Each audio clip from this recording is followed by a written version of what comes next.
आज हम जानेंगे आटे में ऐसी कौन सी चीज मिलाएं जिससे हमारे घर में सुख शांति समृद्धि का वास हो। जी हाँ, भोजन हर घर में बनाया जाता है। भोजन हमारे पेट को भरता है। भोजन भगवान को भी भोग लगाया जाता है। भोजन हमें किस प्रकार से आटे को गूंथ करके बनाना चाहिए, ये आज हम जानेंगे। आटे में क्या मिलाना चाहिए, ये हम जानेंगे। तो चलिए शुरू करते हैं। हमारे शास्त्रों के अनुसार अन्न को देवता माना गया है। हम सभी के घरों में भोजन बनता है। पहली बात, जब हम भोजन बनाने लगे तो हमारा मुख जो है वो पूर्व या उत्तर की तरफ होना चाहिए। जब हम खाना बनाते हैं, कुछ बातों का ध्यान रख लेते हैं तो खाना जो है अमृत बन जाता है, भोजन बन जाता है। रसोई में हमेशा साफ और स्वच्छता का ध्यान रखें। नहा के बनाएं तो अति उत्तम है। अगर आप नहीं नहा के बना रहे हैं किसी कारणवश, तो भी साफ स्वच्छता का बिल्कुल ध्यान रखना चाहिए। दूसरी बात, जब आप रसोई में खाना बनाना शुरू कर रही हैं तो जय मां अन्नपूर्णा, अन्नपूर्णा माता का स्मरण अवश्य करना चाहिए। उसके बाद गैस चूल्हा को प्रज्वलित करना चाहिए। दोस्तों, खाना जो है हमारे शरीर में जाकर के हमें खून बनाते हैं, हमें ताकत देता है, हमें बल देता है, हमें बुद्धि देता है। जब हम खाने बनाते टाइम पे कुछ गड़बड़ करते हैं तो वो खाना शुभ की बजाय बीमारी देने का काम करने लग जाता है। जब आप कोई गुस्से में खाना बना रही हैं तो वो खाना अशुद्ध हो जाता है। उसे खाने से घर में बीमारियां आती है।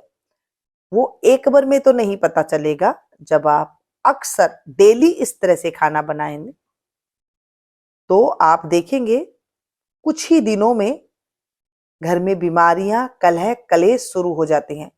क्योंकि जब आप खाना गुस्से में बना रही हैं तो सभी को जो है गुस्सा आने लग जाता है।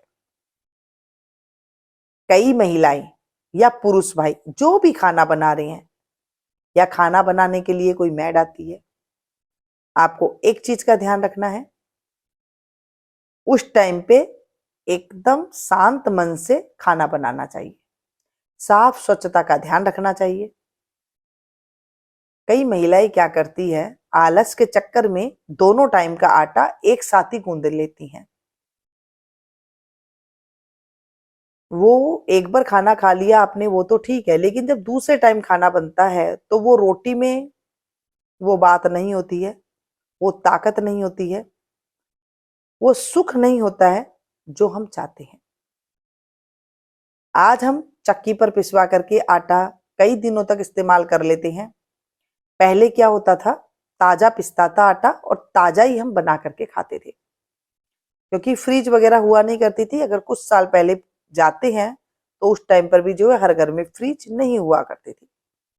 तो क्या करते थे, ताजा आटा गूंथते थे सुबह, तो सुबह का खाना बनता था और शाम को भी ताजा आटा गूंथ करके ही बनाते थे।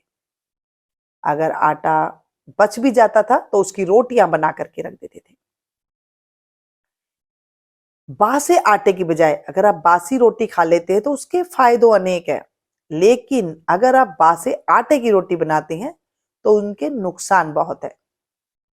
आजकल की जो महिलाएं हैं उन्हें इन बात का पता नहीं होता है। वो क्या कहते हैं, सोचते हैं कि हम बासी आटा रख देंगे, जब खाएंगे तभी हम ताजी ताजी बना करके खा लेंगे। लेकिन दोस्तों, अगर आप बासी रोटी बना करके रख देते हैं, उस आटे की रोटी बना करके रख देते तो वो बासी हो जाती है। और उस बासी रोटी को जब आप सेवन करते हैं, जैसे सुबह बना ली और शाम तक 4 बजे तक 5 बजे तक अगर आप खाना चाहें तो खा सकते हैं उस रोटी को। उससे अनेकों फायदा मिलते हैं। जैसे अगर किसी का बीपी हाई होता है तो वो बीपी नॉर्मल होने लग जाता है।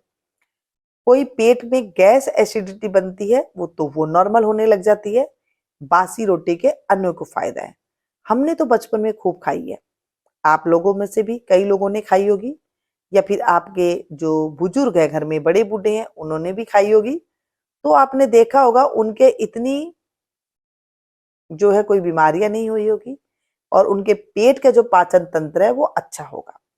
चलिए, बात वो इस चीज की नहीं, हम बात कर रहे हैं कि घर में जब आटा गूंद रहे हैं तो दोनों टाइम का आटा बिल्कुल भी आप आलस की वजह से ना लगाएं। सुबह खाना बना रहे हैं तो सुबह ताजा आटा लगाएं, शाम को खाना बना रहे तो शाम का आटा ताजा लगाएं। अब बात आ रही है कि हम ऐसी कौन सी 3 चीज मिलाएं जिससे हमारे आटे को मिलाने से घर में सुख, शांति, पैसा, बरकत सब आने लग जाती है। पहली चीज, थोड़ा सा नमक हम सभी घरों में डाला जाता है, लेकिन कई कई घरों में डाला भी नहीं जाता है, तो नमक अवश्य डालना चाहिए जब हम रोटी बनाते हैं। दूसरी चीज, थोड़ी सी आपको चीनी अवश्य डालनी चाहिए, चाहे आपको 4-5 दाने ही डालें, लेकिन डालें जरूर। कहते हैं चीनी डालने से घर में मिठास होती है, घर में आमदनी आने लग जाती है, घर में लक्ष्मी का प्रवेश होने लग जाता है। क्योंकि जब घर में हम सब में मिठास होगी, आपस में प्रेम होगा, तो घर में लक्ष्मी का वातावरण भी आने लग जाएगा। घर से कलह कलेश दूर हो जाती है 2 दाने चीनी डालने से। तीसरी चीज है घी। जब आटा आप गूंद लें तब आप घी लगा सकते हैं, या जब आप आटा गूंद रहे हैं तो उसके अंदर भी आप चाहे 2-4 बूंदी आप घी की डालें जरूर। इसे डालने से आटे में बरकत होती है।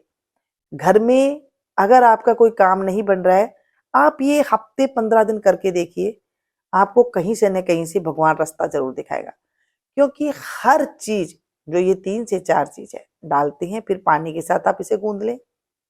कहीं बाहर जा रहे हैं आप इसे दूध के साथ भी गूंद सकती हैं। मतलब जब आप आटे को इस तरह से गूंदते हैं तो आपके काम बनने लग जाते हैं। घर में से अगर पैसे की आमदनी नहीं है तो पैसा आने लग जाता है।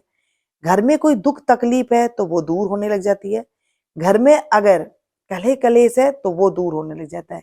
सिंपल सी चीज है, ये हमारे बड़े बुजुर्ग सभी अपनाया करते थे। घी बाद में आटे में लपेट करके आप रखें और उसके बाद उसकी चपाती बनाना शुरू कर दे, रोटी बनाना शुरू कर सकते हैं। उसके बाद भी आप चुपड़ करके रोटी खाते हैं तो बहुत अच्छी बात है। किसी कारण बस आपको डॉक्टर ने मना किया हुआ है या फिर आप घी पसंद नहीं करते हैं, तो आप ऐसे ही खा सकते हैं, क्योंकि आपका रूखा भोजन नहीं रहा। जब कुछ घी की मात्रा आटा गूंदते टाइम पे या रोटी बनाने के बाद लगा लेते हैं तो वो रूखा भोजन नहीं होता है, और रूखा भोजन खाने से भी घर के अंदर दलिद्दर आता है। तो इस वजह से जब आप रूखा भोजन नहीं खाएंगे तो घर में से पैसे की जो आमदनी है उसमें बढ़ोतरी होने लग जाती है। जो हमारे शास्त्र कहता है घर में रूखा भोजन कभी नहीं खाना चाहिए। अगर नहीं खाते हैं, जब आप आटा गूंदते हैं तो 2-4 बूंद चाहे आप तेल की डाल लें या घी की डाल लें, जो भी आपके पास है आप वो लगा सकते हैं। उसे चिकना अवश्य कर ले, रूखा सूखा भोजन नहीं खाना चाहिए। आज हमने जाना कि आटे में ऐसी कौन सी 3 चीज मिलानी चाहिए जिससे हमारे घर में सुख शांति आए। मिलती हूँ फिर से नई वीडियो में नई जानकारी के साथ। वीडियो तनिक भी पसंद आई हो तो इसे लाइक जरूर दीजिए।